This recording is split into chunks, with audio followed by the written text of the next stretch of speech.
الفراغ هو مش بس وقت ضايع، ده أكتر حاجة بتهد حياتك فعليًا من غير صوت، وكتير من الشباب بيمرّوا بالمشكلة دي ومش واخدين بالهم إنها مشكلة مدمرة، فلو أنت دايمًا قاعد فاضي وحاسس إنك ما بتعملش أي حاجة في حياتك، فالفيديو ده إن شاء الله ليك، يالّا بينا.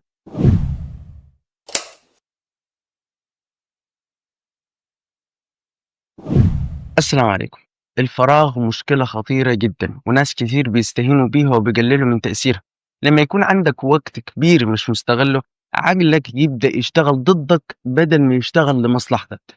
إزاي؟ أقول لك، لو سِبت عقلك فاضي يبدأ يفكّرك بالماضي، وده ممكن يخلّيك تدخل في اكتئاب، أو يخلّيك تسرح في المستقبل، فتبدأ تقلق وتشيل الهَم.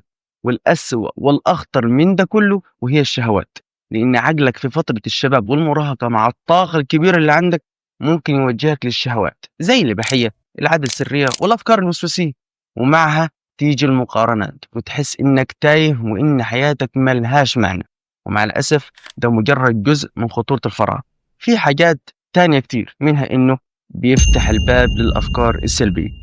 العقل بيدور على أي حاجة يملأ بيها الفراغ، ولو ما لقاش حاجة مفيدة هيدخلك في حاجات مضرة، زي إدمان السوشيال ميديا، العلاقات المحرمة، سهر بلا هدف، أو عادات مدمرة زي اللي قلناها، سواء الإباحية أو العادة السرية. فالعقل الفاضي زي الأرض البور، لو ما زرعتش فيه حاجة تنفعك هتطلع شوك. كمان بيخلي السوشيال ميديا تسيطر عليك، تلاقي نفسك طول الوقت بتقارن نفسك باللي بتشوفه أونلاين، وتحس إنك ولا حاجة فعليًا، ولا حاجة، مع إن اللي بتشوفه في الغالب مش الحقيقة. وتفضل تتابع حياة غيرك وتنسى تبني حياتك أنت. وآخر حاجة إنه بيقلل الإحساس بالإنجاز. مع غياب الهدف خصوصا في بداية الشباب، كتير من الشباب بحس إنهم تايهين ومش عارفين هدفهم. طبعا الناتج من الإحساس ده إن ثقتك بنفسك بتبقى في الأرض. كنا عملنا قبل كده فيديوهين عن إزاي تلاقي هدفك وتبدأ، هسيب لك اللينكات تحت في البايو. طيب، إزاي أتعامل مع المصيبة اللي اسمها الفراغ؟ بسيطة. واحد، جرب أي حاجة واغلط وتعلم، وده ممكن يحصل بطرق كتير جدا كلها بتوصلك إنك ما تقعدش فاضي. روح الجيم، العب رياضة، اقرأ كتب أو روايات بسيطة، زور أقاربك أو اقعد مع الناس الصالح اللي بتحبهم، أو اتعلم مهارة تفيدك بعدين زي المونتاج، التصميم، البرمجة، أو حتى مهارات يدوية. فكر في مشروع صغير وابدأ فيه حتى لو خطوات بسيطة. كل دي حاجات بتملأ وقتك وبتزود قيمتك. وفي حاجة كمان مهمة جدا، اكتب أهدافك اليومية. حتى لو ما عندكش التزامات كبيرة، اعمل لنفسك روتين صغير، المهم تحس إنك بتنجز حاجة.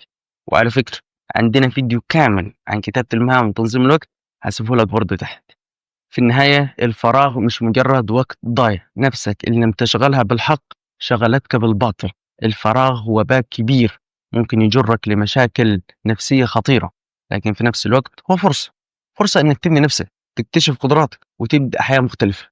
فاختار الطريق الصح، وافتكر، اللي يعرف يستغل وقته هو اللي فعلا بيكسب.